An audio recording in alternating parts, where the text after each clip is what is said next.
Arkadaşlar gelmenizi bekliyorum. Yayınıma gelmenizi bekliyorum. Başlayacağız.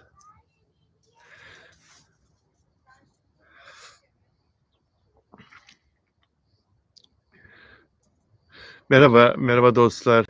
Evet, gelmeye başladınız. Dostlar, merhabalar. Nuray merhaba. Müjgan hoş geldin. Fatma merhaba. Banu Kabaş, teşekkür ederim. Sen nasılsın? Ben iyiyim. Selin Tosun merhaba. Fatma Yıldıran, Yalı Çapkını fan yine ilksin. Yine ilksin. Teşekkür ederim. Ayşe Gök merhaba. Melek Durmaz, Aksaray'dan. Aksaray'dan. Aleykümselam. Aynur Eroğlu. Teşekkür ederim. Fatma Yıldıran nasılsın? Servin içi sağlam. Merhaba Servin, hoş geldin. Ben bugün yokum diyorsun. Yalı Çapkını falan nereye gidiyorsun? Şu anda buradasın. Ayrılacak mısın? Rahin merhaba. Yıldız Çelik merhaba. Mert Ramazan Demir'le ilgili bir şeyler söyleyeceğim arkadaşlar. Biraz sonra. Ayten Dark, Ayşe Gök, Esra Genç, Selin Tosun, Yalı Çapkını fan. Peki Yalı Çapkını fan. Deprem, Selin Tosun. Hoş geldiniz yayınıma arkadaşlar. Öncelikle sanatçı Ercan Saatçı'nın başı sağ olsun. Annesi rahmetli oldu. Annesini kaybetti. Annesi Ercan Saatçı'nın yaşlılığa bağlı rahatsızlıklardan, hastalıklardan dolayı hayatını kaybetti. Bugün biraz evvel ikindi namazında cenaze namazı kılındı ve sonrasında da Karacaahmet'te toprağa veriliyor. İstanbul Üsküdar'da sanatçı dostları yalnız bırakmadılar. Aziz Yıldırım da cenazedeydi. Allah rahmet eylesin Ercan Saatçı'ya. 3 sene evvel de babasını yitirmişti. Böyle işte bu dünya. Bir varsın bir yoksun. Sırası gelen vefat ediyor. Kaçınılmaz son. Bu dünyaya ölmek için gelmişiz zaten. Başka türlü bir son yok, alternatif yok. Önemli olan bu dünyada yaşarken iyi kul olmak, iyi insan olmak, iyilik yapmak ve mümkün olduğu kadar da arkadaş edinmek, insanlarla iyi geçinip dost edilmek, mutlu olup arkandan da iyi şeyler konuşulmasını sağlamak. Sen bu dünyadan çıkıp gittiğin zaman senin arkandan da güzel konuşulmasını temin etmek. Bu senin elinde. Hayattayken yapacağın güzellikler, iyilikler, dostluklar sana bunu sağlayacak. Önemli olan iyi bir şekilde anılmak, öyle değil mi?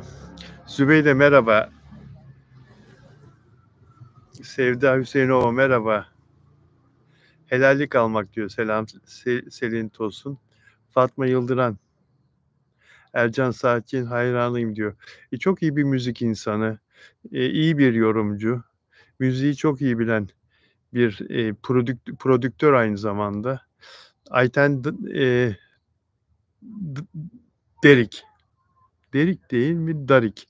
Aynen diyor. Peki arkadaşlar yayınıma gösterdiğiniz ilgiden dolayı çok teşekkür ediyorum. Bugün çok kötü bir haberle kalktık hepimiz. Dünyayı çok etkileyen, sarsan bir haberdi.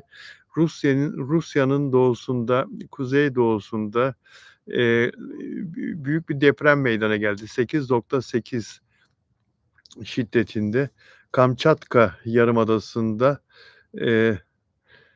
merkez üssü Kamçatka Yarımadası'na 119 kilometre uzakta Pasifik Okyanusu'nun içinde 8.8.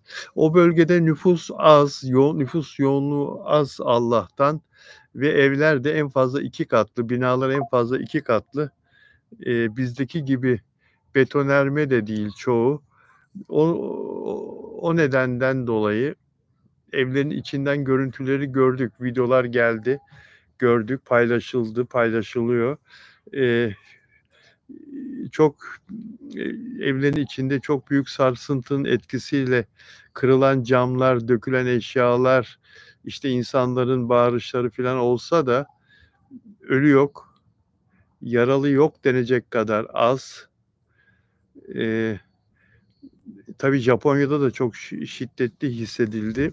Japonya'da da ölüm yok.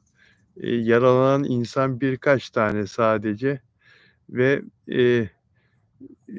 Kamçatka Yarımadası'nda depremin olduğu merkeze çok yakın olan bu yerde görüyoruz gelen videolarda hiçbir yıkıntı yok. Sadece evlerin, binaların bacaları, tuğladan yapılan bacaları, yıkılıyor. Onun dışında, bir hasar yok. Eee, Allah korusun böyle bir deprem Türkiye'de olsaydı, ülkemizde olsaydı 8.8 ne demek? Taş taş üstüne kalmazdı arkadaşlar. Ayakta hiçbir bina kalmazdı olduğu yani depremin olduğu yerde, nerede olursa ülkemize taş taş üstüne kalmazdı. Çünkü yapılaşma çok çirkin bizim ülkemizde. İnşaat son derece hatalı inşaatlar, bina yapımları son derece yanlış çoğu yerde.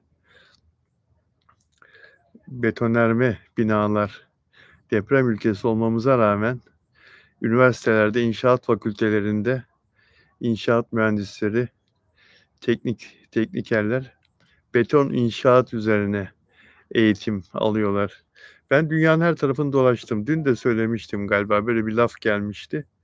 Deprem olan ülkelerde, depremin çok olduğu ülkelerde gittim gördüm işte Japonya'da, Kore'de, Çin'de, Amerika'nın deprem olan yerlerinde, San Francisco'da, Los Angeles'ta bizim gibi betonla inşaat yapan yok. Bu saçmalık bir tek bize ait. Bunu değiştirmek elimizde ama hiç kimsenin parmağını kıpırdattığı yok. San Francisco, Los Angeles dünyada en şiddetli depremleri geçirmiş 2 şehir. Tabii Tokyo ile beraber 2 şehir. Evlerin hepsi 2 katlı, en fazla 3 katlı ve evler ahşap. Bahçe içinde ahşap evler. İnsanların yaşadığı evler, San Francisco'nun güzelliği, şehrin düzgünlüğü, düzeni, bütün evler ahşap. Onlarda para yok mu? Onlar beton yapamaz mı? Ki ahşap daha pahalı. Eee, yapamaz mı beton? Onlarda öyle bir düşünce gelişmiş olamaz mı? Ama niye canlarını tehlikeye alsınlar? Çoluk çocuklarını tehlikeye alsınlar? O bizde. Maalesef arkadaşlar ve tsunami tehlikesinden söz ediliyordu. 2-3 metreyi bulan en fazla dalgalar oldu. Doğu Rusya sahillerini döven dalgalar oldu. Şehirleri su bastı ama tsunami alarmı depremden hemen sonra verildiği için, sahiller, evler, binalar boşaltıldığı için hiçbir can kaybı olmadı. 2,5 metre, 3 metre, tsunami dalgaları Rusya'nın doğusunu vurdu. Ancak hiçbir can kaybı olmadı. Bu da depremin bir başka güzel tarafı. Japonya'ya da, yaklaşık 1-1,5 metre yüksekliğinde dalgalar ulaştı. Orada da bir tsunami hasarı yok. Hawaii'de, eee, 30-40 santim dalgalar vurdu Hawaii'yi. Los Angeles yine öyle 30-40 santim. Bunlar zararsız ve tsunami alarmları da kaldırıldı. Eee, işin ilginç tarafı bu deprem, bu 8.8'lik deprem arkadaşlar, Kamçatka Yarımadası'nda uyuyan yanardağ, dünyanın en büyük yanardağlarından biri, onu uyandırdı. Yanardağ püskürmeye başladı. Lav fışkırtmaya başladı. Enteresan. Şimdi Ruslar bu yanardağın çevreye zarar vermemesi için tedbirler almakla meşgul. Allah beterinden saklasın diyoruz tabii.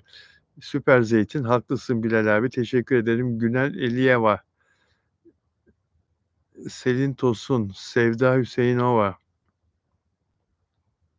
Selin Tosun diyor ki bizde insan kıymeti yok. Bizde hayvan kıymeti de yok.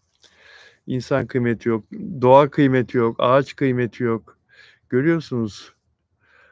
Orman yangınlarını görüyorsunuz. Şimdi Bursa'da bu kadar orman yandı, bu kadar ağaç yok oldu Bursa'da. Eee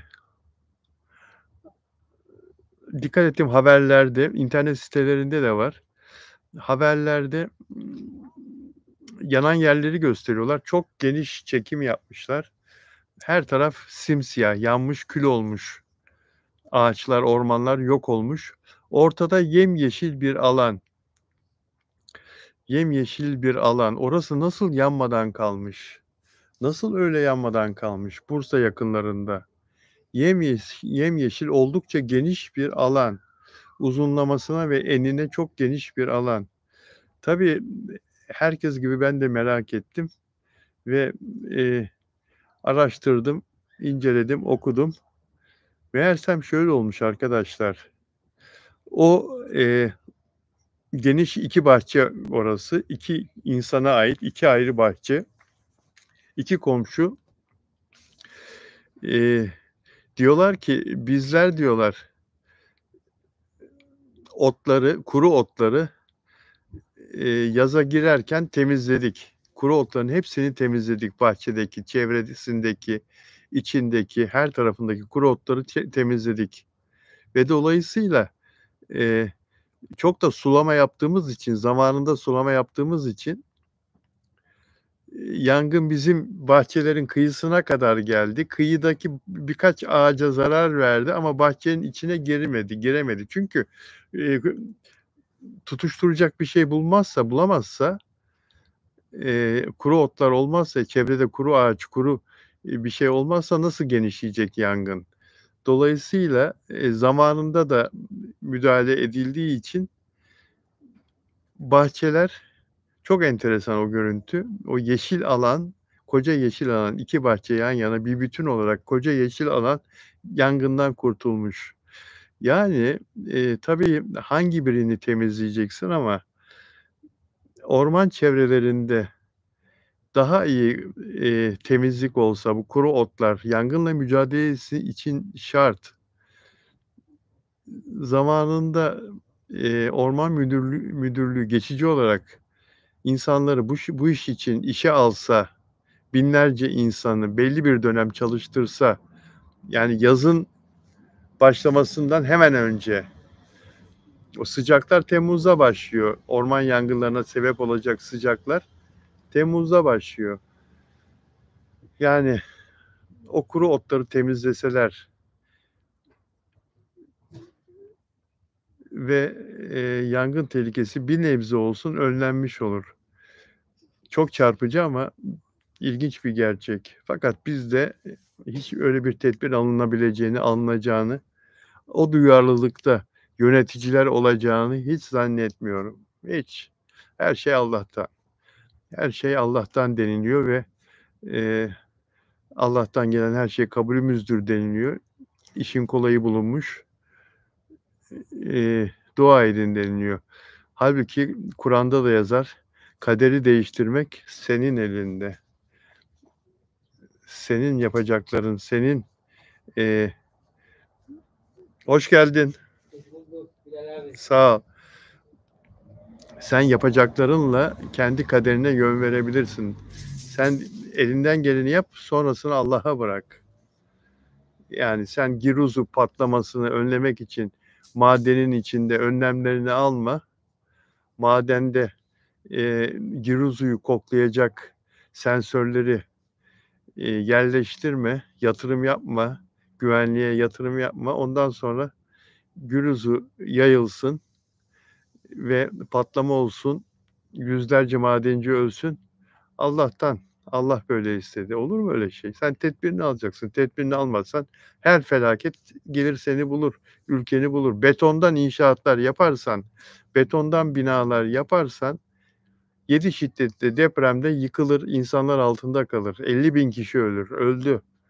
Hatırlayın Güney Anadolu depremini, Hatay depremini, Maraş, Antep, Adıyaman, Malatya.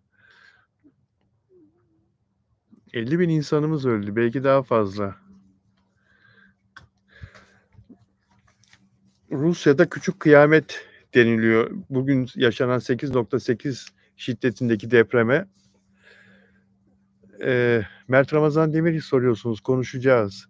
8.8 şiddetindeki depreme küçük kıyamet ama tek bir yaralı bile yok. Tek bir ölü bile yok. O kıyametler bize has ya. Maalesef. Maalesef arkadaşlar.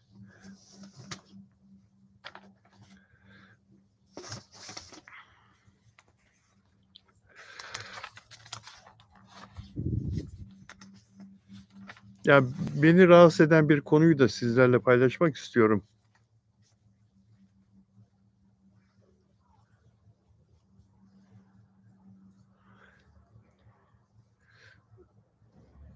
Toprak yaşlı herhalde diyor Selin Tosun. Evet, devamlı sulama yaptıkları için toprağın yaş olması, bitkilerin, ağaçların ıslak olması, nemli olması oraları yangından kurtardı, korudu.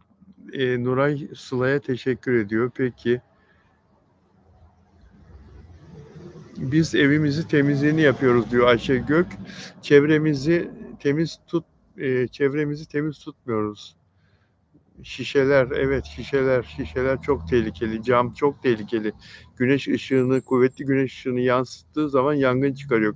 Kuru otlara güneş ışığını gönderiyor ve ısınıyor, kuru otlar tutuşuyor. Kıvılcım oluyor. Sıla Deveci arkadaşlar, Afra ile Mert niye barışsın? Basit bir şey miydi? Afra tekrar devam etsin diyor Sıla Deveci. Ne bekliyorsunuz? Çok şaşırıyorum. İkisi de işine meşgul. Ayrı ayrı. Ayşe Gök, Allah akıl vermiş. Selin Tosun, bakılmıyor ki hiç Avrupa gözü gibi. Sen tedbir al, takdiri Allah'a bırak. Beğen yapmayı unuttunuz arkadaşlar.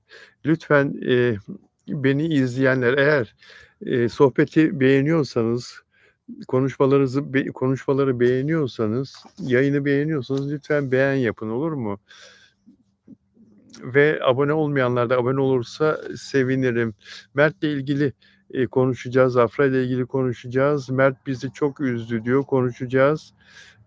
Ben Gölcük Değirmendere yaşıyorum. Ah, Gölcük Değirmendere depremi. 1000 ölü vardı. Biz ailemizden 11 kişi kaybettik diyor. Selin, başın sağ olsun. Başın sağ olsun. Gölcük Değirmendere depremi. Reyhan Aliyeva, sizin ülke Hami başları açılmıyor. Anlamıyorum ki. Sıla Deveci, ben girer girmez beğeniyorum diyor. Sıla Deveci, teşekkür ederim. Emine Yıldız. Reyhan Aliyeva, sen önce bir beğen bakayım lütfen. Ondan sonra ben senin yazdıklarını okumaya çalışacağım. Emine Yıldız, Afram barışsınlar. Onlar birbirlerini seviyorlar. Ay Yıldız, Bilal abi, şişe ve plastik şişelere para için kimse yere atmaz. Evet, şey konulsa değil mi? Parayla satılsa.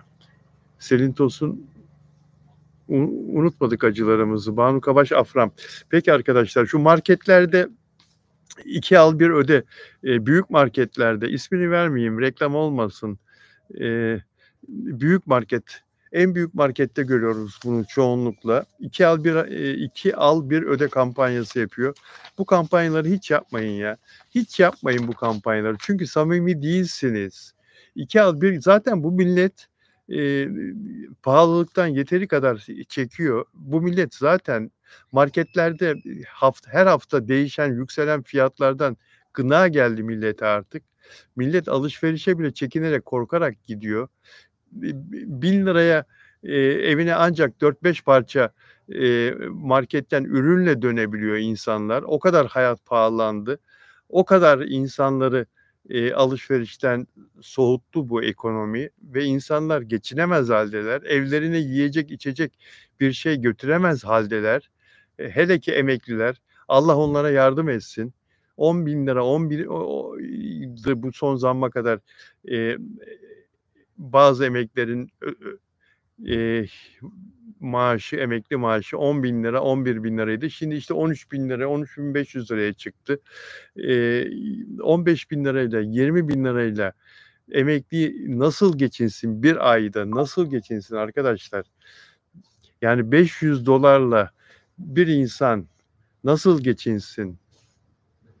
Nasıl geçinsin? Mümkün mü? Hal böyleyken insanlara bir de böyle insanları yanıltarak 2 al 1 öde kampanyaları yaparak güya millete ucuzluk yapıyorsunuz. 2 tane mal satıp tek fiyata 2 tane mal satıyormuş, kıyak yapıyormuş, iyilik yapıyormuş gibi görünüyorsunuz. Halbuki o malların fiyatlarını bu kampanyayı yapmadan evvel yükseltiyorsunuz. Yükseltiyorsunuz. 2 al 1 ödeyi öyle yapıyorsunuz. Yapmayın bunu. İnsanlar bilmiyor mu, görmüyor mu? Yani 250 liraya bir şeyi 2 al 1 öde kampanyası yapacağınız zaman 300 lira, 320 lira, 350 lira üzerinden hesaplıyorsunuz tanesini. İnsanları yanıltmayın. İnsanların algısıyla oynamayın. İnsanların cüzdanındaki zaten az olan parayı ne yapsak da çeksek çabasına girmeyin. Sizler büyük firmalarsınız. İndirim yaparak insanlara hizmet edin. Bindirim yapmayın. Bindirim yapmayın, insanları, müşterilerinizi kandırmayın. Çok büyük olduğunuz için herhalde sizinle uğraşmıyor devletin ilgili kurumları. Çok büyük firmalar olduğunuz için, iyi vergi verdiğiniz için herhalde yaptıklarınıza göz yumuluyor. 2 ürünün fiyatını zaten abartıyorsunuz. Zaten abartıyorsunuz. Ucuza gelmiyor ki sattığınız 2 ürün. Yani ayıptır, günahtır, yazıktır. Markanıza zarar veriyorsunuz. 2 al 1 öde kampanyalarından hiçbir şey almayın arkadaşlar. Bunu bu sabah kendim online alışveriş için gezerken fark ettim. Daha önce de gözüme çarpıyordu. Daha önce de görüyordum ve hiçbir şey bu 2 al 1 ödede güya ucuzluk yapıyorlar. Hiçbir şey almıyordum. Ancak hiç şimdiye kadar sizinle paylaşmıyordum. Fakat baktım vazgeçmiyorlar ya. Hep aynı şekilde devam ediyorlar. Olmaz ya. Bu kadar da olmaz ya. Bu kadar da olmaz ya. Milyon dolarlar kazanıyorsunuz arkadaşlar, firmalar. Yapmayın, vatandaşın sırtından inin artık.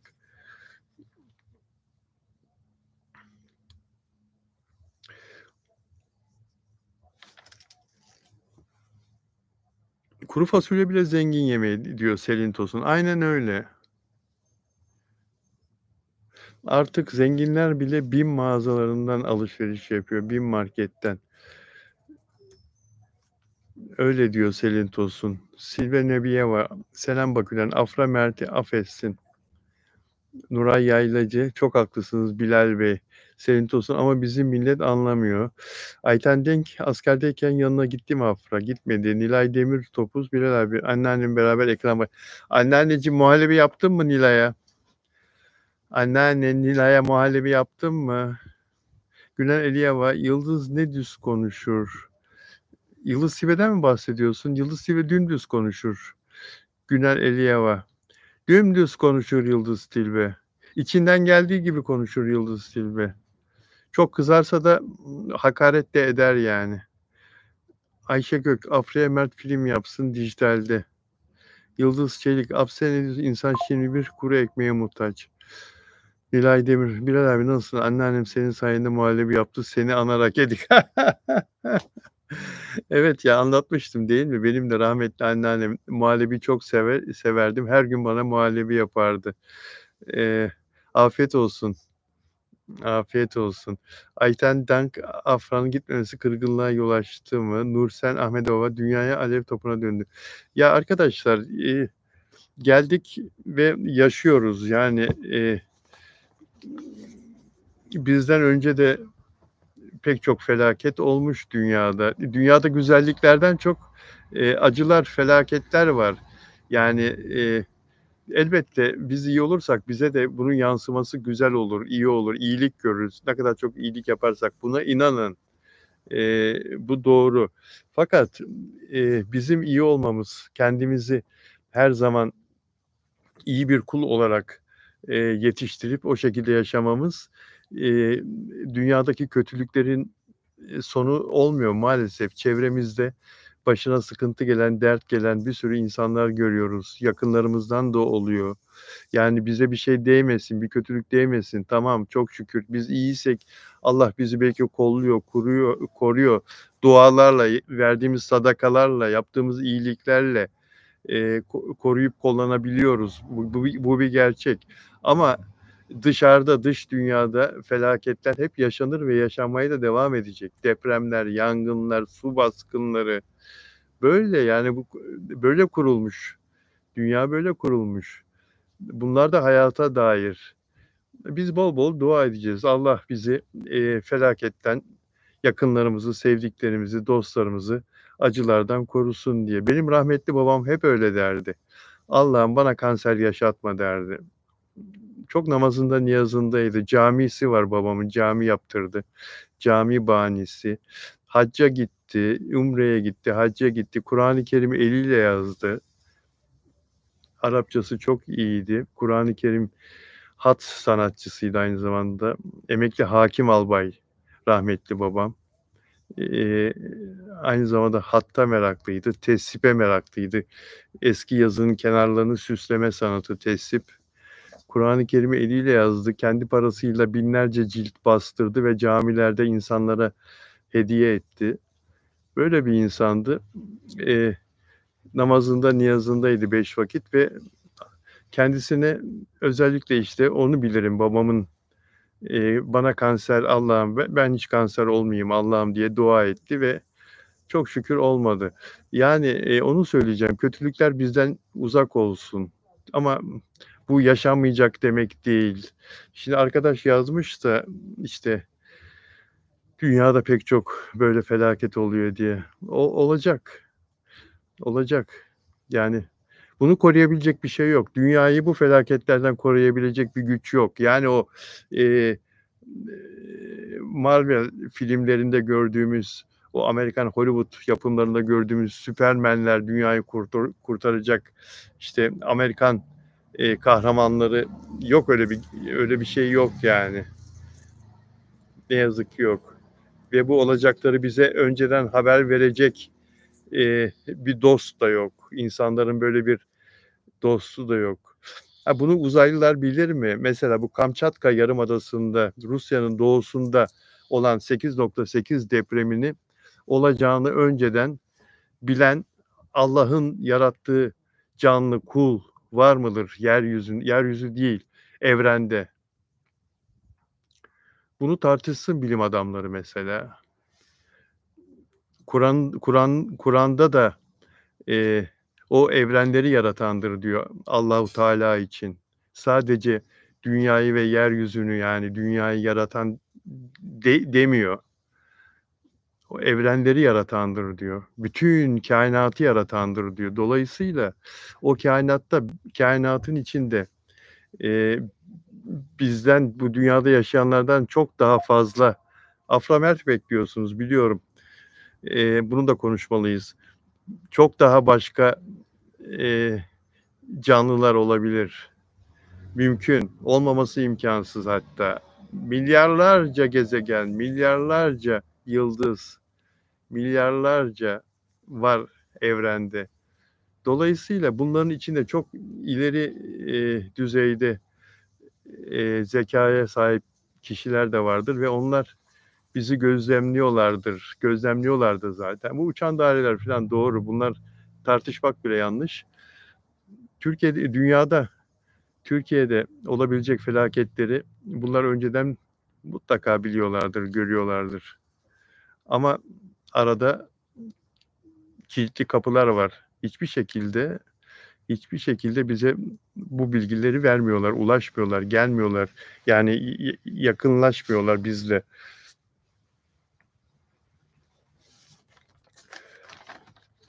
Ve çok acı bir gerçek Gazze konusu arkadaşlar. Filistin, Gazze. Ne yazık ki İsrail'in zulmü bitmiyor ve dün Bilal Özcan Official Instagram sayfamda yayınladığım, o video yürekleri dağlayan bir videoydu, bir görüntüydü. Filistinli bir fotoğrafçı, bir Arap fotoğrafçı daha doğrusu, pardon Filistinli mi değil mi bilmiyorum ama bir Arap, İsmail isminde bir Arap fotoğrafçı, çekmişti o videoyu ve dünyaya servis etti. Çalıştığı ajans aracılığıyla, yemek getirmişler Gazze'ye, çorba ve insanlar tencerelerini o çorba kazanının çevresinde birkaç kepçe çorba alabilmek için nasıl birbirleriyle yarışıyorlar. Adeta birbirlerinin üzerine çıkıyorlar. Çok acı görüntüler, çok hüzün verici görüntüler. O tencereler tam dolmuyor bile. Tencereleri doldururken o kepçeden akan sıcak kaynar çorbalar insanların eline koluna dökülüyor. Kimsenin umurunda değil ama.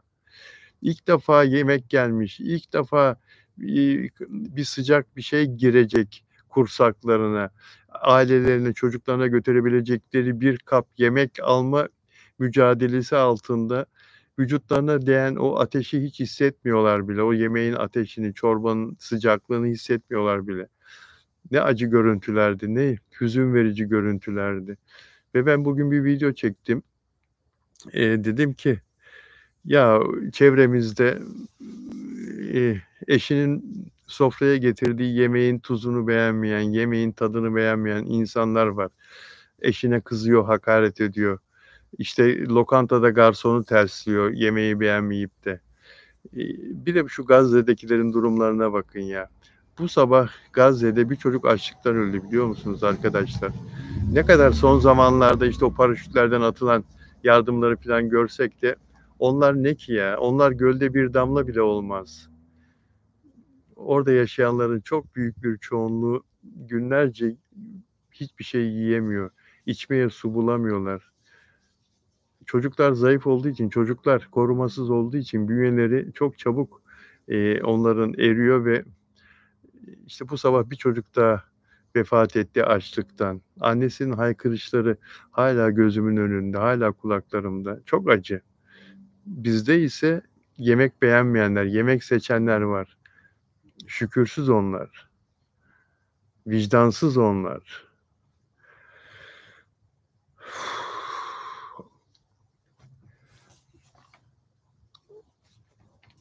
Ahmet Ercan profesör, deprem konusunda uzman demiş ki, bu deprem nedeniyle tüm yeryüzü hareket halinde. Bu deprem tüm yeryüzünü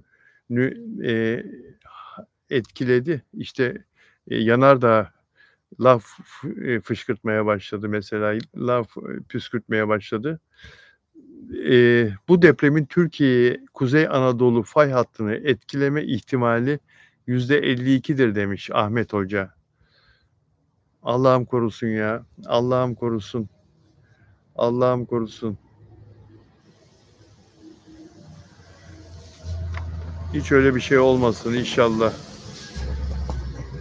Hiç öyle bir şey olmasın. Beğen sayısı artmıyor mu, beğen sayısı? Hep az mı kaldı?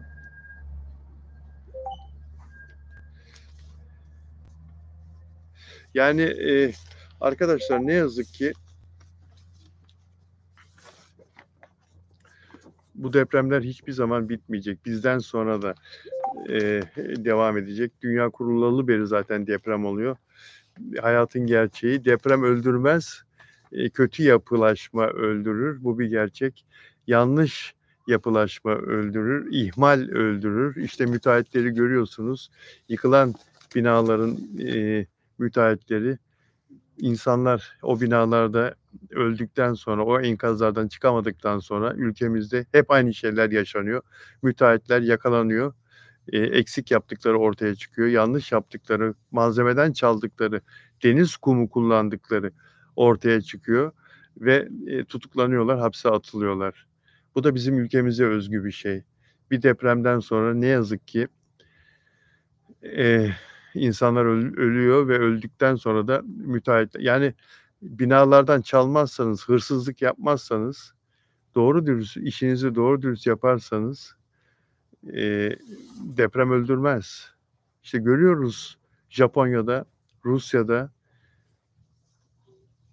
8 şiddetinde, 9 şiddetinde deprem oluyor. İnsanlar yürüyerek çıkıyor binalardan. Binalar yıkılmıyor. Bu arada Dilek Şenyurt burada mı? Özel üyem Dilek Şenyurt burada mı bugün? Dilerseniz siz de özel üyelik alabiliyorsunuz arkadaşlar. Bunun için özel üyelik alıp özel üyelerin ayrıcalığından faydalanabiliyorsunuz. Bunun için yapmanız gereken şey katıl. YouTube'da benim YouTube sayfamda ilgili yönlendirmeleri takip etmeniz. Katıl butonuna tıklayıp sonra da talimatları takip etmeniz. Özel üyeliklerin ayrıcalıkları yorumlarda ve canlı sohbetlerde onların isimlerinin yanında renkli rozetler oluyor. Sosyal medyada onlarla özel üyelerle bağlantı kuruyorum. Karşılıklı takipleşiyoruz sosyal medyada. Bazı paylaşımlarda onları etiketliyorum arkadaşlar, özel üyeleri ve onlarla haftada 2 kere her bir özel üyemle canlı yayın yapıyorum. Ekranı 2'ye bölüyoruz. Bir tarafta özel üye, bir tarafta ben. Onların sorularını cevaplandırıyorum ve özel üyelerin isimlerinden, onların yorumlarından, mesajlarından söz ediyorum. Bu kalpler ne kadar güzel Banu Kabaş. Teşekkür ederim. Sevcan Ersoy, bizim çocuklarımız beğenmiyor yemek. Tabii çocukların beğenmemesi biraz anne ve babanın onları yetiştirme tarzıyla ilgili. Onlara örnekler vererek, çocuklarınıza örnekler vererek, hayattan örnekler vererek, tabii sizlerin çocuklarınızı nasıl yetiştireceğine ben karışmak istemem ama sizler de çok iyi bilirsiniz. Yine de yaşama dair örnekler vererek onları daha çok düşünmeye yönlendirebilirsiniz ve bu konuda Peygamberimizin hadisleri var. Kur'an-ı Kerim'de de ayetler var. Şükürle ilgili, Allah'ın rızıklarıyla ilgili. Çocuklara bunları da anlatırsanız o kadar güzel bir şey yapmış olursunuz ki o evlatlara. Çocuklar küçük yaşta yoğrulurlar ve küçük yaşta yönlendirilirler en iyi şekilde, biliyorsunuz değil mi? Hamuru ele alalım. Bir hamura yumuşakken şekil vermek çok daha kolaydır.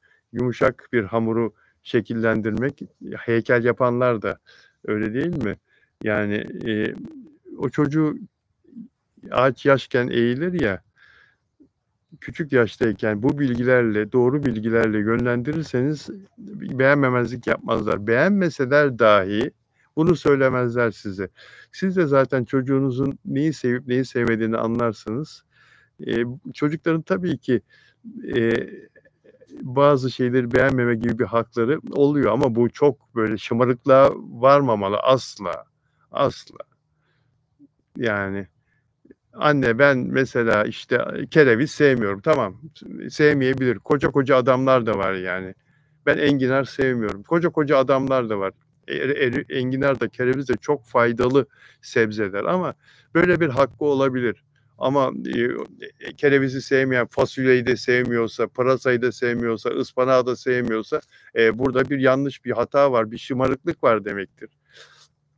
Dolayısıyla çocukları bu konuda iyi bilgilendirmek, iyi eğitmek lazım evde anne baba olarak diye düşünüyorum. Sevcan Ersoy, kiramız 20 milyar diyor. 20 milyar nedir Sevcan Ersoy? Yeni parayla söyle lütfen. Sevcan, yaşlı amcalarımız, yaşlı ninelerimiz eski parayla konuşurlar ya, onlar gibi olmuş bu 20 milyar. Yani 20 bin lira mı demek istiyorsun? Salha Akpınar, Aytan Darık, Lütfi Hanım, Afra'yı Mert Üzün diye doğurmadı. Afra'yı Mert Üzün. Ya hepimiz hayat boyunca üzüleceğiz, üzülmeyeceğiz diye bir şey yok. Lütfi Hanım Afra'yı Mert Üzün diye doğurmadı. İnsanların karşısına Allah iyi insanları çıkarsın her zaman. Elbette Mert de iyi bir insan ama menfaatler ön plana çıkabilir ilişkilerde, öyle değil mi? Menfaatler ön plana çıktığı zaman da bir taraf üzülebilir. Bu herkes için geçerli ama. Bu bütün genç kızlar için, bütün erkekler için geçerli, öyle değil mi? Kimse kimseyi üzmek istemez ama öncelikle insanoğlu kendisini düşünüyor. Bu insanın doğasında var. Öncelikle karşısındakini düşünen sonunda mağdur olabilir tabii. Eğer arkadaşlar tahmin edildiğinden çok daha fazla, çok daha büyük bir aşkla, sonsuz bir aşkla sevgi olsa, seviyor olsa, herhangi bir insan için konuşuyorum, o zaman karşısındakini üzmemek için kendisinin üzülmesini göze alabilir.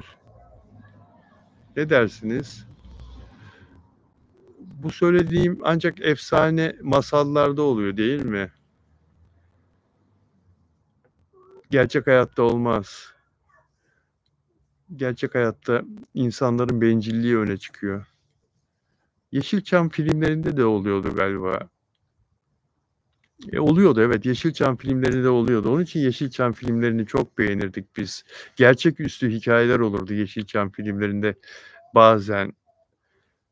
Kendi üzülmeyi yeğliyor. Karşısındakini, sevgilisini, çok sevdiği aşkını üzmemek için. Gerçekleri saklıyor mesela filan. Sıla Deveci, ben onların ilişkisini Murat Boz, Aslı Enver'e benzetiyorum. Sonunda Aslı Enver kazandı. Sıla Deveci, illa bir şeye benzetmek gerekmiyor. Herkes kendi hayatını yaşar. Ama o da yarım kalmış bir hikayeydi Aslı Enver açısından. Çok sevmişti Murat Boz'u. Aslı Enver çok sevmişti. Murat Boz da seviyordu ama Murat Boz evlilik adamı değil. Ben Murat Boz'un hiç evleneceğini zannetmiyorum. Çocuk için belki sadece çocuk için evlenir, yürütebileceğini zannetmiyorum. Ya burada Murat Boz'u bu hani şeyle ilgili değil, yanlış anlamayın. Ben Murat Boz'u beğenmiyorum, sevmiyorum filan. O yüzden değil. Onun hayata bakışını anlayabiliyorum. Yıllardır takip ettiğim için, yıllardır neler yaşadığını, neler yaptığını bildiğim için çocuk için yapabilir evliliği ama zannetmiyorum. Aslı Enver ona bir keresinde demiş ki, ya evlenmek istemiyorsun Murat, anlıyorum senin, tamam demiş ama evlenmesek de çocuk yapalım ne olur demiş. İzmir'de bir kafede oturuyorlar. Yandaki masada da benim bir seyircim oturuyor.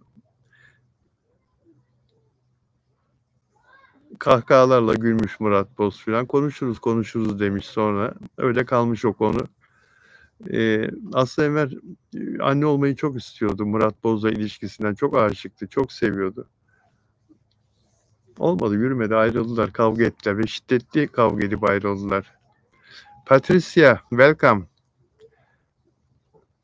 Patricia Alba Ortega. Afra Mert yazmış, kalp koymuş Patricia.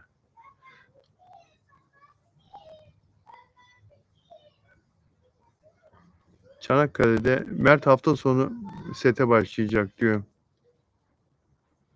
En az 2 ay diyor, bu konu bence sessiz kalır diyor Sıla Deveci. Aslı Enver şu an çok mutlu. Evet, çok mutlu. Kocası onu çok seviyor, çok aşık. Nasıl buldular birbirlerini değil mi? Kocası da ilk evliliğinde mutsuz olmuştu. İlk evliliğinden güzel bir oğlu var. Allah bağışlasın. Galiba 12-13 yaşına geldi şimdi o delikanlı. Kocasının, Aslı Enver'in. O da ilk evliliğinde çok mutsuz olmuş. Çok herhalde ve Aslı Enver'le mutluluğu yakalayınca nasıl sahiplendi, nasıl sarıldı Aslı Enver'e ve onu hayatına baş köşeye oturttu. Aslı Enver de gördüğü bu güzel muameleden o kadar etkilendi ki o da Murat Boz'da yaşadığı hüsrandan sonra böyle bir aşk, böyle bir ilişki Ona çok iyi geldi. Aslı Enver Murat Boz'la mutsuz olduğu zaman ne yapacağını şaşırıyordu. Öyle üzülüyordu ki ülkeyi terk ediyordu, biliyor musunuz? Her seferinde kendisini seyahatlere vuruyordu. Murat Boz'la kavga ediyordu. Kısa ayrılıklar yaşıyordu. Her seferinde, en son uzun ayrılıkta da, tamamen koptuğunda da yine bastı gitti ülkeden. Uzaklara, başka ülkelere. Gitti gezdi. Gidince gezince kafan dağılıyor demek ki. Seyahatlerde öyle olur ya genelde. Günü bile unutursun. Yani işlerini güçlerini unutursun. Memleketindeki, ülkendeki, şehrindeki seyahatlerde öyle oluyor. Bana da öyle oluyordu. Bodrum'da bile öyle oluyor ya bazen. Yani sıfırlıyorsun zamanın neredeyse. Sessizlik zaten. İstanbul'un o gürültüsü patırtısından sonra mesela Bodrum'da, Gündoğan'da, burada benim evin olduğu yerde zaten yüksekte oturuyorum. Koyu falan böyle yukarıdan görüyorum, denizi falan. İnsanlar aşağıda zaten. Gündoğan'da çok fazla büyük bir yer değil ama son zamanlarda bayağı insan geldi, buraya da yerleşti. Sessizlik zaten. Dolayısıyla bazı şeylerden de uzaklaşıyorsun. Seyahatlerde de öyle oluyor. Öyle yerler var ki, Avrupa'da bile öyle yerler var ki sessiz, sakin, şehirlerden bahsediyorum arkadaşlar. Kırlardan, kırsaldan değil, şehir merkezleri, şehirler. Böyle İsviçre'de var, Almanya'da var, Fransa'da var. Sessiz, bizdeki gibi harra vurra, trafik, korna falan yok, böyle bir şey. İnsanlar sokaklarda birbirlerine bağırsınlar, yüksek sesle konuşsunlar falan, yok böyle bir şey. Bu bizde var. Biraz İtalyanlarda var, Akdeniz bize benziyor. Biraz işte Yunanlılarda var, böyle bağırarak konuşma falan. Ama Yunanistan'da da korna sesi, İtalya'da da korna sesi duyamazsınız. Duyamazsınız. Nereden nereye? Mert'in yeni işi hayırlı olsun. Hayırlı olsun. Bol reyting olsun. Peki. Beğen 133. Hadi şu beğeni 200 yapalım lütfen. Kaç kişiyiz? Dolayısıyla Özcan Deniz konusu var. Özcan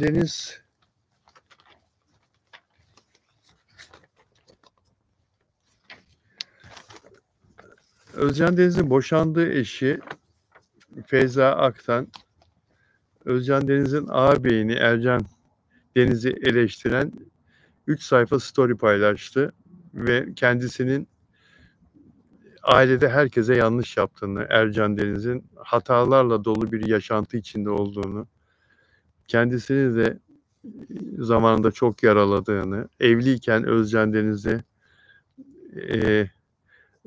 Deniz'in ileride varisi olmaması için oğlunun ve kendisinin Ercan Deniz'in evlilik sözleşmesi yaptırtmak istediğini Özcan Deniz'e. Hoş geldiniz. Bütün bunları yazdı, paylaştı. Özcan Deniz hakikaten çok çekmiş ağabeyinden ama Özcan Deniz de gerçekleri bir türlü görmek istemedi. Bir türlü görmek istemedi. Ercan Deniz'le ilgili onu herkes uyarıyordu. Bu adam seni soyup soğana çeviriyor. Bu adam sana yanlış yapıyor. Bu adam kötü bir insan, art niyetli bir insan diye. Ancak Özcan Deniz hiçbir uyarıya dikkate alma. O benim kardeşimdir. O bizim atamızdır, bizim büyüğümüzdür diye ona hep saygıyla yaklaşıyordu ama sonunda Ercan Deniz, Özcan Deniz de çok üzdü ve üzmeye devam ediyor. Osimhen geldi mi Hidayet? Bitti. Geldi mi peki? Uçakta. Osimhen geliyor bugün. Osimhen geliyor, Galatasaray'ın golcüsü. 9.30 İstanbul'da. 9.30 ile 10 arası İstanbul'da mı? Evet. Osimhen. Dört gözle bekliyor Galatasaraylılar. Binlerce insan gidecek onu karşılamaya havalimanına. Bu akşam yer yerinden oynayacak İstanbul'da. Osimhen geliyor. Büyük bir ihtimalle Atatürk Havalimanı'na inecek. Orası özel uçaklar için, o havalimanını kullanıyor ya özel uçaklar. Osimhen geliyor. Galatasaraylı var mı içinizde? Sıla Deveci soruyor. Teşekkür ederim Sıla Deveci. 301 kişiyiz. Neden herkes beğenmiyor diye. Patricia Alba Ortega, Afra ve Mert özel hayatlarında olup biteni biliyorlar ve devam edip etmeme gazetecilerin değil onların sorunu. Patricia bak, Arjantin'den doğruyu söylüyorsun. Patricia doğruyu konuşuyor. Patricia Alba Ortega. Ayten ben hep beğen tuşuna basıyorum. Magazini Bilal Bey'den dinlemeyi seviyorum diyor. İngiltere'de kriz. Tüm seferler askıya alındı. Son dakika haberler. İngiltere hava sahası uçuşlara kapatıldı arkadaşlar. Şimdi düştü haber. Neden böyle oldu? Bir bakalım. İngiltere hava sahası şimdi geldi. Neden İngiltere hava sahası uçuşlara kapatıldı? Şimdi geldi haber. Neden böyle oldu? Ayrıntı gelirse bir de şuraya bakayım. Bir gelişme var mı? İngiltere hava sahası uçuşlara kapatıldı. Acaba terör mü var? Acaba bu nerede kalmış? Pardon, bir saniye. Mert'le ve Afra ile ilgili de konuşacağım arkadaşlar. Yağmur yağdı mı İstanbul'a? Ben Bodrum'dayım, bilmiyorum şu anda. Yağmur yağdı mı İstanbul'a? İstanbul'a bugün öğleden sonra sağanak yağış gelecekti. Serinleten müjde diye vermişlerdi haberi. İstanbul'a yağmur yağdı mı Hidayet? Haberim yok.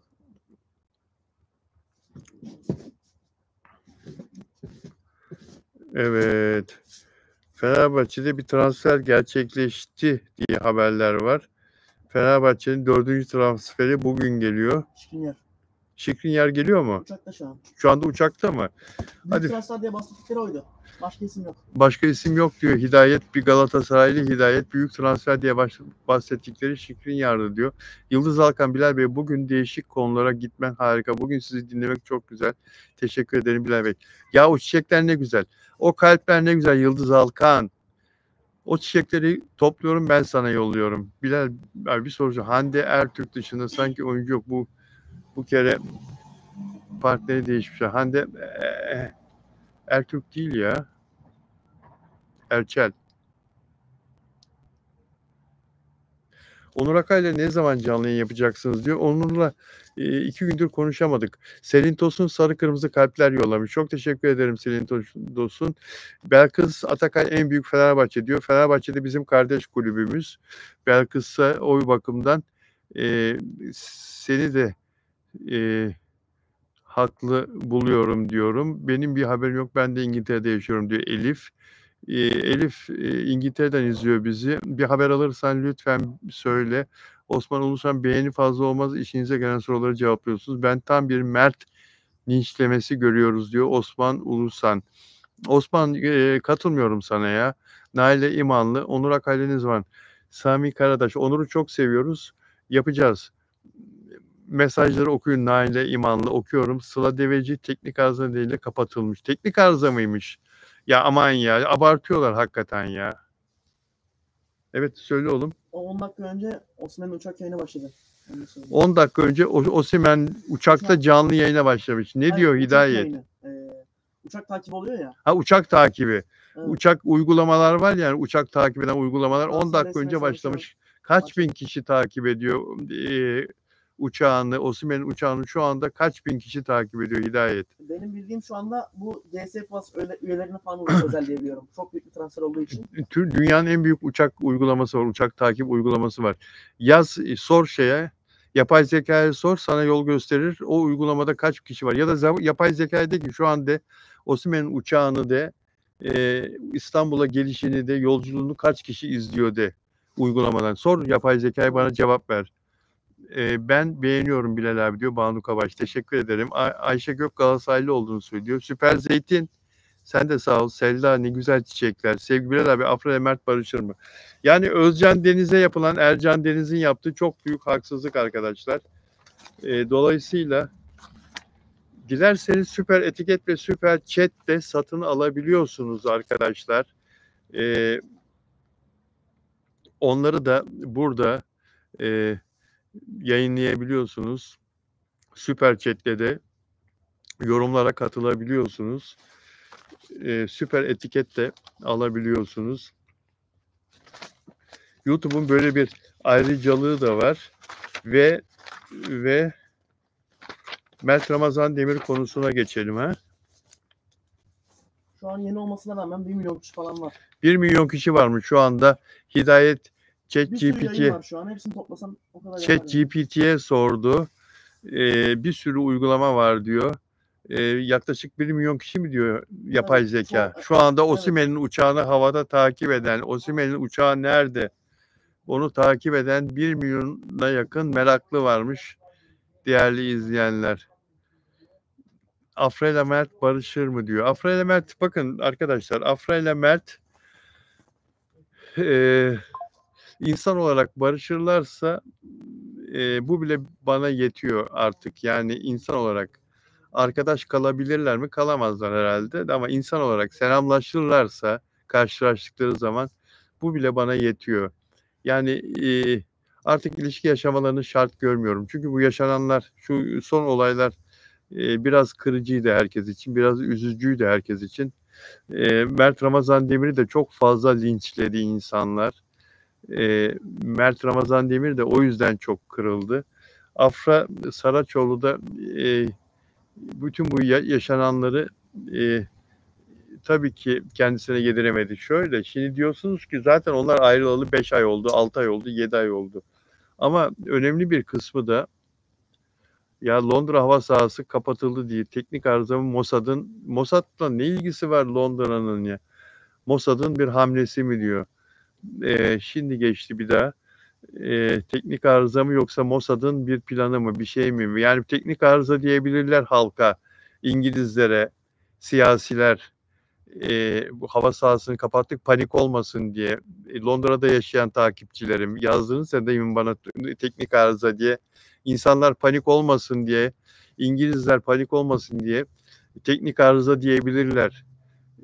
Fakat arkasında bakın Mossad'ın falan adı geçiyor. Arkasında bir terör, bir şey olabilir mi? Allah korusun.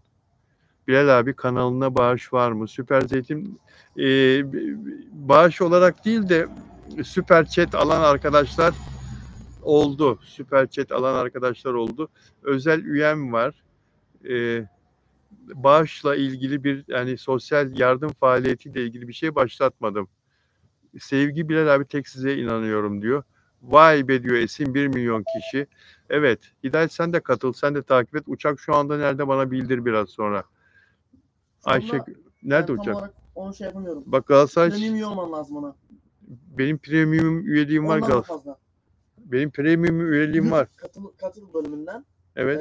daha da üye olman lazım. Yani onu şu an Galatasaray'ın premium üyeliği var. Başka üyeliği yok ki. Premium'un üstü var YouTube mı? Katıl'da var. YouTube'a demiyorum ya. Ben premium Oradan GS değil, Plus'ta. Oradan değil. Orada göremiyor musun GS Plus'ta? Benim bildiğim göremiyorsun şu an. Peki. Ben bir yere baktım hiç haber yok diyor Elif. Londra'da Elif takipçimiz. Bu İngiltere hava sahasının kapatılmasıyla ilgili Elif bir şey öğrenemedi. Bir şey yok diyor. Teknik arıza var diye yazmışlar zaten ama söylemez diyor. Hidayet bir şey söylüyor. Fakat Hidayet şunu söyle. söyleyeyim, Twitter'dan da takip edilebilir yani. Twitter'dan da takip edilebilir dedi. Hidayet İnsanlara yazıyor kaç kişinin izlediğini falan. Mert Ramazan Demir çok seviyorum fakat güvenle yüce duygum.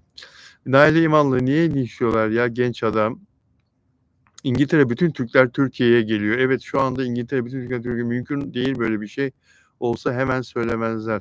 Bilal abi İngiltere seyahatleri kısıtlamak getirecekmiş. Bilal Bey sayenizde şu sıkıcı yaz günleri eğlenceli geçiyor. Televizyonda bile hiçbir şey yok. Televizyonlar zaten sosyal medyadan faydalanıyorlar artık. Söyle Hidayet.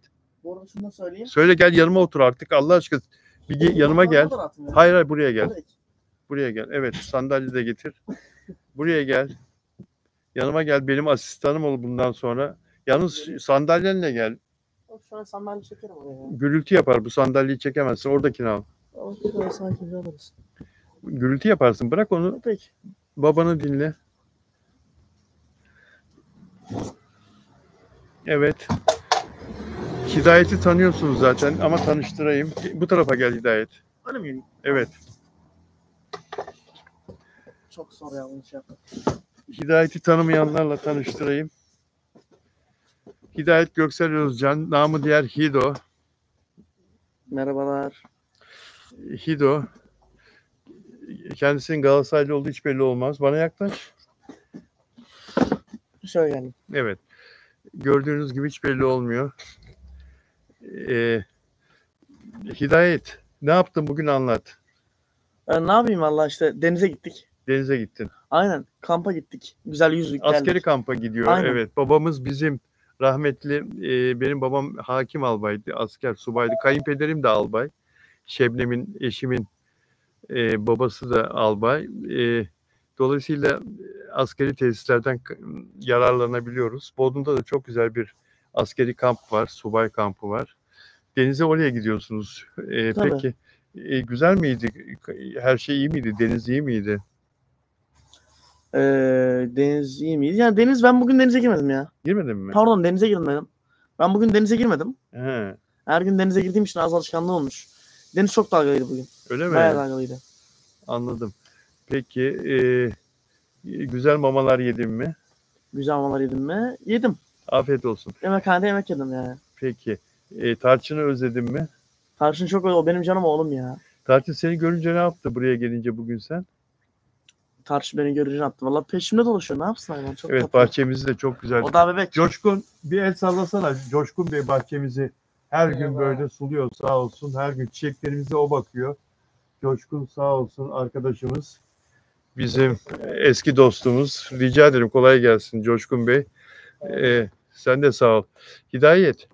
Peki ne soracaktım sana? Bir şey daha soracaktım. Vallahi bilmiyorum. Ama ben şunu söyleyeyim. Evet söyle. Söyleyeyim mi? Söyleyeyim. Söyle. Sen sorun sor istersen. Hadi söyle. Bekliyorum. Şu an Atatürk Havalimanı ve Flora tarafları kapatılmış benim bildiğim kadarıyla. Yani çok yollar falan.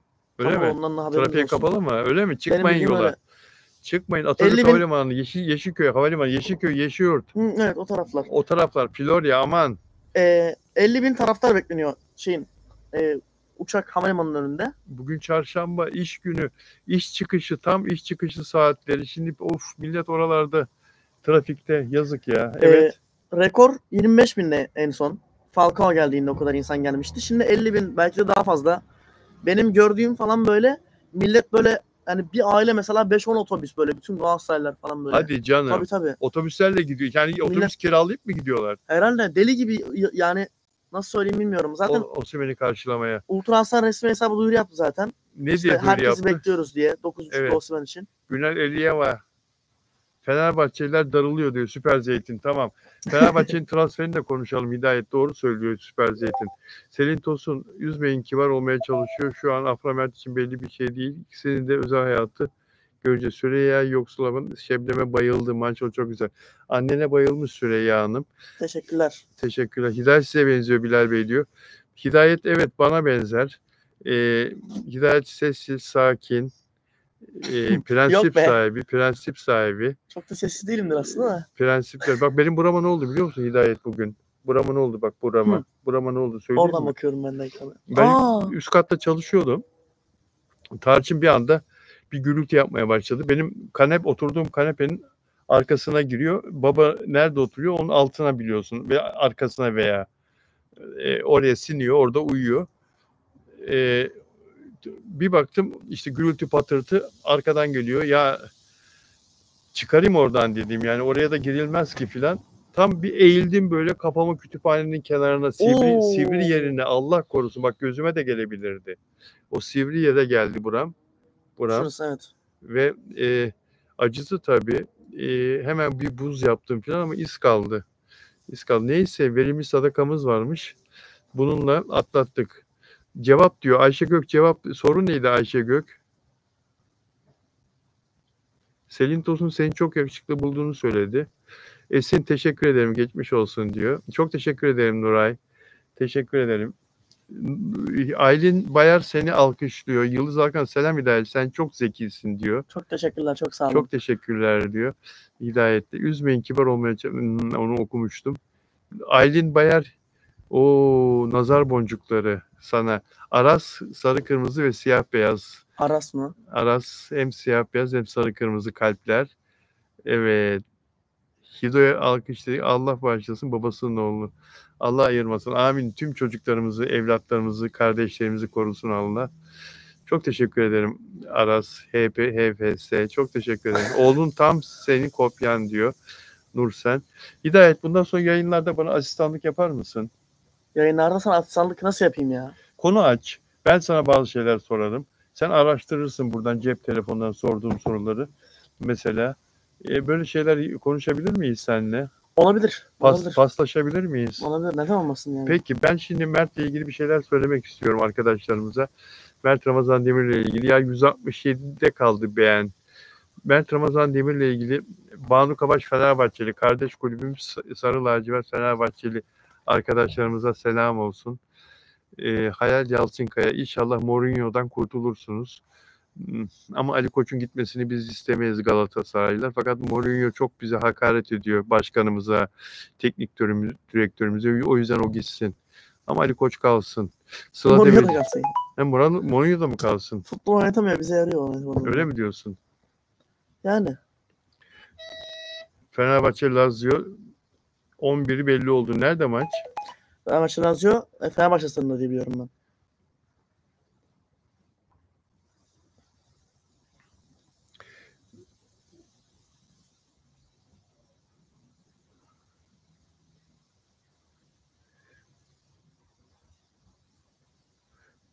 Evet. Bir şey söyleyeceğim. Bir mesaj geldi de yardımcımdan, Tuğçe'den, onu cevapladım. Evet arkadaşlar, şimdi Mert Ramazan Demir'le ilgili Mert Ramazan Demir'i ve onu sevenleri biraz üzdüğümü fark ettim. Yani ben bir gazeteci olarak olaylara her yönden bakmayı severim. Bunu beni tanıyanlar iyi bilirler. Ve benim bir art niyet taşımadığımı da iyi bilirler beni tanıyanlar. Fakat bana gelen eleştirilerden anladığım kadarıyla hem Mert Ramazan Demir'i üzdüm hem de Mert Ramazan Demir'i sevenleri üzdüm. Bundan sonra onu sevenleri ve onu incitecek bir şey söylememeye gayret edeceğim arkadaşlar. Yani ama ben her ünlü için, her benim mesleğime karşılık gelen, benim mesleğimin içine, kapsama alanına giren her ünlü için hem olumlu eleştiride hem olumsuz eleştiride yapan bir insanım. Zaten kendimi tutsam, ellerimi tutsam dilimi tutamam. Yani yazmasam konuşurken ağzımdan bir şeyler çıkar. Olumsuz eleştiri anlamında. Yanlışını gördüğümü yanlışını söylerim. Böyle bir huyum var beni. Ekrandan da bilenler bilir. Hiç kimseyi de kayırmam bu anlamda. Fakat bundan sonra Mert Ramazan Demir'in özel hayatıyla ilgili hiçbir olumsuz eleştiri yapmayacağım. Yaparsam beni uyarın. Ne yaparsa yapsın anlamında söylemiyorum. Olmadı değil mi? Ne yaparsa yapsın dedim bir anda. Yanlış anlaşılmasın. O anlamda söylemiyorum. Olmadı. O anlamda söylemiyorum. Yani 27 yaşında bir delikanlı. İnsanlar yanlış yapabilir. Hele o yaşta tabii ki ve kendi seçeneklerine de saygılı ol Bilal. Saygılı ol. Çocuğun kendi seçeneklerine saygılı ol. Yani onun arzusu, onun isteği bir ilişkiyi yaşamamak, ilişkiden çıkmak. Dolayısıyla Mert Ramazan Demir'e bundan sonra ve onu sevenlere ilişkisi hakkında olumsuz hiçbir şey söylemek istemiyorum. Geçen gün şey dedim, bundan sonra beni ilgilendirmiyor. Mert Ramazan Demir'in ilişkileriyle ilgili konuşmayacağım dedim. Hiçbir yani ilişkisi, sadece işiyle ilgili konuşacağım dedim ama o da yanlış. Ya ben bir gazeteciysem bundan sonra hayatına giren insanlarla ilgili de yani olumlu olumsuz konuşabilmeliyim. Bunu geri aldım. Olumlu olumsuz konuşabilmeliyim. Ama Afra ile ilgili, Afra'ya şunu yaptın, bunu yaptın, ihanet ettin filan bu konulardan çıktım artık arkadaşlar. Bunu anlamanızı istiyorum.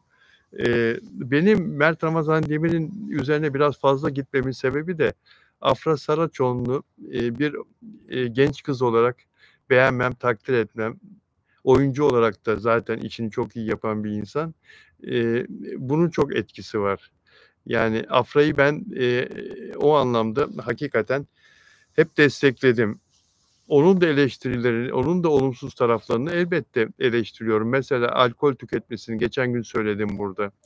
o kadar çok alkol tüketmesini, sigara içmesini, hele ki bazen sigarayla gazetecilerin karşısında falan yakalanıyor. Yani yakalanıyor dediğim, arkadaşlar mikrofon uzattığı zaman elinde sigara falan oluyor. Yani tabii ki o da onun öyle olmasını istemez ama ya içmeyin şu zıkkımları ya. Bunlar insanı öldürür ya.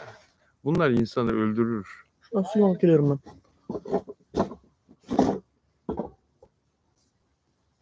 Evet. Yani sonuçta Afra da bizim, Mert de bizim ve Mert Ramazan Demir son zamanlarda oyunculuğuyla hakikaten sektöre imzasını atmış bir isim. Yani yakışıklılığı falan onlar bir tarafa, oyunculuğuyla çok takdir gören bir isim. Yani Şahmaran'daki oyunculuğu da iyiydi, güzeldi. Sadece Yalı Çapkını değil. Ve şeyi çok merakla bekliyorum. Şimdi yayınlanacak olan filmi, Netflix'te yayınlanacak olan filmi, Ağustos'un kaçında yayınlanacaktı o? Merakla bekliyorum. Ve oyunculuğunu konuşmak istiyorum. Beğendiğim oyunculuğunu tekrar görmek istiyorum. Bu sinema filminde, Netflix'te yayınlanacak olan bu filmde. İsmi neydi onun? Ve onunla ilgili olumlu bir şeyler söylemek istiyorum. Mert Ramazan Demir'in oyunculuğuyla ilgili. Yanılmayacağıma eminim. İyi oynamış olduğuna eminim. İyi bir iş çıkarmış olduğuna eminim. Bunları da söylemek istedim size. Ve Mert'in ailesine bile kötü hakaretler edildi diyor Seren. Ama Seren, ben hep ailesiyle ilgili iyi şeyler konuştum. Bak işte ben öyle değilim mesela. Ben asla hiçbir zaman öyle bir gazeteci, öyle bir televizyoncu olmadım. Ben her zaman o anlamda dürüst oldum. Mesela Mert Ramazan Demir'in ailesi her yönden kardeşlerini, annesini, babasını neyse onu söyledim. Onların değerli insanlar olduklarını. Keza Afra'nın annesi için de öyle konuştum. Çok iyi yetiştirdiğini, tek başına Afra'yı çok iyi yetiştirdiğini söyledim. Evet, Mizgin Ada insanlar yapıyor Bilal Bey diyor. Şu beğenileri 200'e tamamlarsak arkadaşlar, Metruk Adam 22 Ağustos. Çok teşekkür ederim arkadaşım. İsmini kaçırdım, özür dilerim. Metruk Adam 22 Ağustos. Mert Ramazan Demir'in yeni filmi. Evet arkadaşlar. Yani umarım Netflix'te Allah ne verirse onu oynuyorlar. Oyuncular gerçekten zor durumda mı kalıyorlar? Acaba niye bu kadar şey veriyorlar? Allah korusun izlemiyorum diyor Elif. Seksilik ha. O anlamda evet Elif yurt dışında özellikle sen İngiltere'desin. Türkiye'de de var tabii öyle filmler gösteriyorlar ama yurt dışındaki Netflix yayınlarında özellikle ne yazık ki o cinselliğin falan sınırı yok. Türkiye'de de Netflix filmlerinde Hidayet gitti. Hidayet nereye kaçtın? Türkiye'de Netflix filmlerinde mesela sigarayı, alkolü çok gösteriyorlar. Yani bu sigara sanayi Amerika'da çok hakim ya her şeye. Özellikle Hollywood'a, özellikle televizyon dünyasına çok hakim ya. Sigara sanayi parayı bastırıyor Netflix'e ve diğer şeylere, dijital platformlara. Orada da sinemalarda, televizyonlarda sigara gösteremezsin.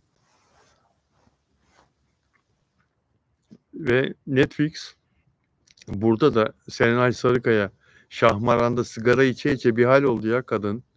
Sırf Netflix istediği için, Netflix para aldığı için sigara fabrikalarından Amerika'da devamlı sigara birini çekip söndürüp birini yakıyordu. Bakın Serenay Sarıkaya'nın canlandırdığı karaktere yani böyle bir şey yok. Sonra alkol. Devamlı alkol içiyorlar. Devamlı. Gündüz vakti. Devamlı. Bırakın geceyi. Alkol. Bardakta viski her zaman duruyor.